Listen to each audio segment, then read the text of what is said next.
Okay, so we're going to kick this off. I'm just going to say I'm really honored to be introducing these guys. They're amazing. Andrew and Danielle and Zach and Adam do amazing work. I've known them for a long time, and I've drunk on many continents with them.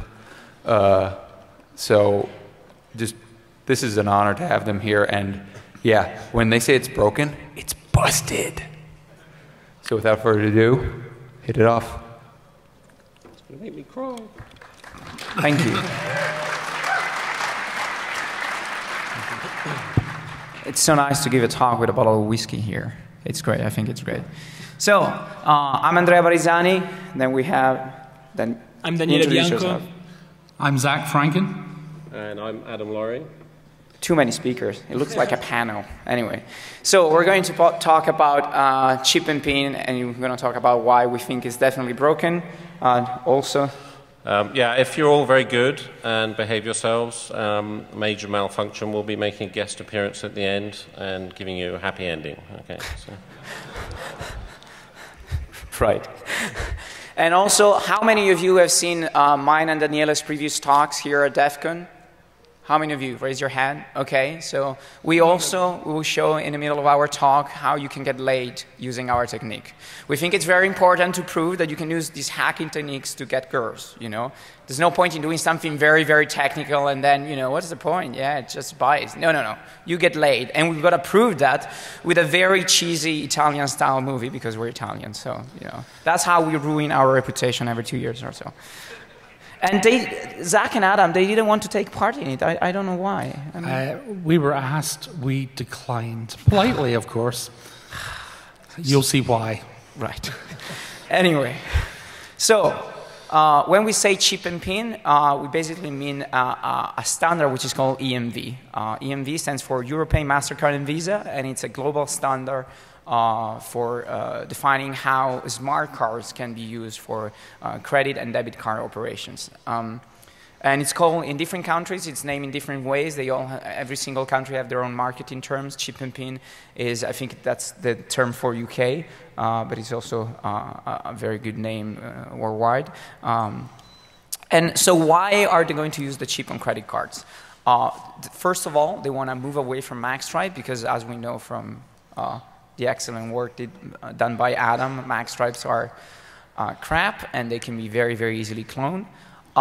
It is a technology that allows to do offline card verification and transaction approval. So your point of sale doesn't need to connect to a backend in order to approve the transaction. And for some reason, that was it's considered to be a good feature. And you can also have multiple applications on one card. So you can have debit and credit on the same card because the chip can support several applications. One of the problems with chip and pin is because it's considered to be a secure technology because, well, we're using smart cards, so it must be secure.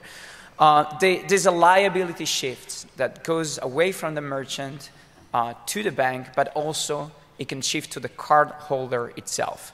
Because what they say is that if you do a chip and pin transaction and you use the PIN, because now you have to use the PIN in order to use your credit card, then we prove undeniably that the final customer has been using the card, or that the final customer has been negligent into storing the PIN because maybe you've written down somewhere and someone found it. And so PIN verification increasingly becomes a proof of cardholder presence, and it's very hard in case of fraud to prove that it wasn't you. And we think this is a problem, and we're going to show you exactly why. Also, if we look at some fine print of the zero liability policies, we also see that some do not apply in case of ATM transactions because you always have to use the PIN on ATM transactions. So it's a sketchy area. Some countries are doing better regarding this, but some others they're not. This is one example. It's an article from June. There was a fraud for $80,000. Someone bought a race car with a credit card, which I think it's quite impressive. And the Canadian Imperial Bank of Commerce said, our records show that this was a chip and PIN transaction, and this means that a customer personal card and a personal PIN number were used. As a result, the customer is liable for the transaction. And there's a lawsuit going on there. So EMV, so you don't have it here yet, except for a few banks, which are, they give you an option to get a credit card with a chip. It is widely adopted over Europe. Nearly every credit card is being issued right now in Europe has a chip. And they're pushing this for banning magstripe fallback. However, they're not really doing a good job about that because as of today, magstripe fallback is accepted pretty much everywhere. And also, if you have a credit card with the chip, the magstripe tells the terminal that there's a chip. So if you try to swipe it, then the terminal says, no, use the chip. But then what you can do, if you put the card inside the chip slot and the chip is not readable because you put a piece of tape on it, then the terminal says, well, okay, then use the magstripe because I cannot read the chip. So they're not really doing a good job about this entire fallback thing. And of course, as long as one country has magstripe, then it's a problem. So that's why the US will move to chip and pin because there's a huge pressure from Europe to move and use the chip. And also, pretty soon, when you travel abroad, you won't be able to use your credit card if you don't have a chip. So just for that reason, you will get it. Also, when we travel to the US is flagged as a dodgy country for ATM transactions as far as Europe's concerned. So it's like going to Eastern Europe. All of a sudden, we've got to tell the bank we're going to the States or else we can't get any money out. They sprung that on me a few years back. It's like, great, 24 hours. Thanks a lot, guys. So there's been already a few research about EMV. One was made by a very nice group of researchers at Cambridge, where they show you that you can use a stolen card without a PIN, which defeats the entire purpose of chip and PIN. And that was an implementation flaw, and I'm going to go in detail about that later on. But of course, the industry claims that all these attacks are very, very difficult and so on, and they have procedures and so on. So we analyzed the feasibility of skimming and cloning and intercepting the PIN when it comes to chip and PIN. So hopefully everyone here is familiar with existing card skimmers. So generally they are attached to devices like ATMs. And we'll have a quick look at those in a minute. We are going to specifically ignore these devices because they exist already. And what we are going to have a look at later on in this presentation is, can we turn a standard POS terminal that you would use in a shop into a skimming device? So here you see ATM skimmers. Sometimes the PIN is captured by a camera hidden above. Sometimes it's captured by a kind of replacement keypad overlay. And in some cases, we've seen the entire bottom sill of the ATM, including the keypad. I mean, this thing is literally this long. Some guys just rock up, clonk. So I always give ATMs a bit of a once-over before I use them. It's like, oh, does this look as if it's just been glued down? No, we're okay. So we're going to kind of move on from ATM skimmers and see if we can actually try and skim the EMV protocol coming out the chip itself. And because, like all these things, because it's got to mate electrically with the POS terminal, the terminals are exposed. They have to be, or else, no connection happens. So we're going to have a look at that. Also, it's really hard, just like it is with a lot of ATM skimmers, to actually verify that, if they're done well, to actually verify that the terminal you're putting your card into hasn't been tampered or is in fact a real terminal. So Andrea knows about a little story of someone that tried to submit an entire ATM front to a 3D printing house. Right. And and this company detected that and said, okay, maybe we're not going to approve that. And they blogged about it. And I think it's discriminating, right? I mean, what if it was some security researcher or someone that works at a bank? I mean, it's really unfair. But anyway, there's really a huge activity going on into trying to build these skimmers. But also, with an EMV scanner, one of the nice things is that the POS terminal provides power, because it has to power the card up, so it can power the skimmer up as well, which is quite handy, no batteries.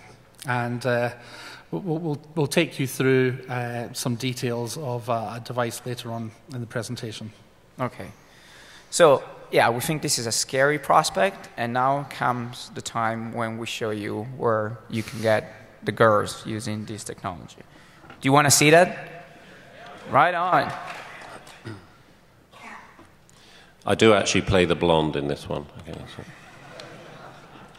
And he does a really good job. Right. I want to buy you a very expensive Horizon. Yeah, sure.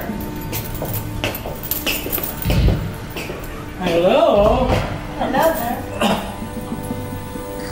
So, my woman needs some glasses. Sure. My God. These are the latest ones. Wow, beautiful. Nice. What do you think, darling? I really like them. I like them. So? Yeah, we were buying.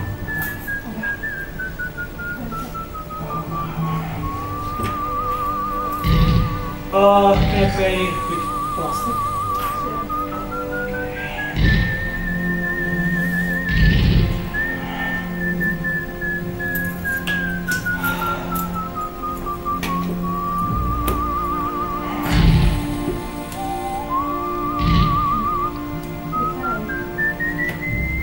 Okay.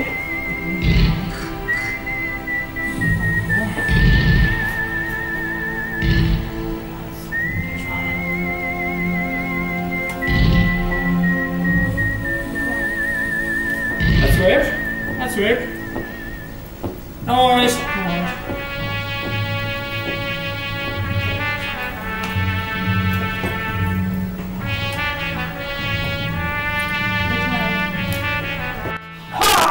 I'm the evil hacker, and I cloned all your credit cards and I stole all your money. No. You got nothing. You had nothing. No, you again. Yes.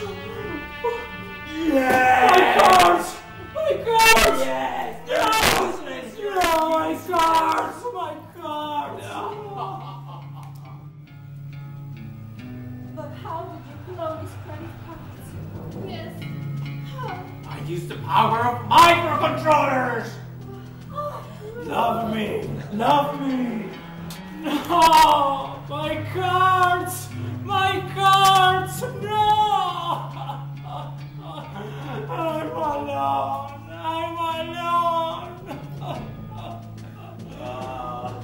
You are not alone.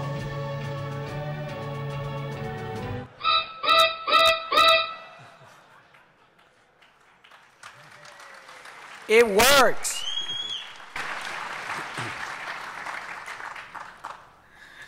Okay. Oh, I forgot the summary. Sorry. Anyway. Yeah, no, sorry. I forgot these slides where I mentioned that the GER is the actual return of investment. And it's a very strong business point on our part. So. Okay, so what's interesting about talking to smart cards is the way the data is actually transmitted between the card and the reader. It's done using things called APDUs. And these APDUs are in plain text, although they may contain cryptograms. In the case of the PIN, as you can see here, that the second APDU in the example is actually doing a PIN verification, and we see the PIN 6666 in plain text in that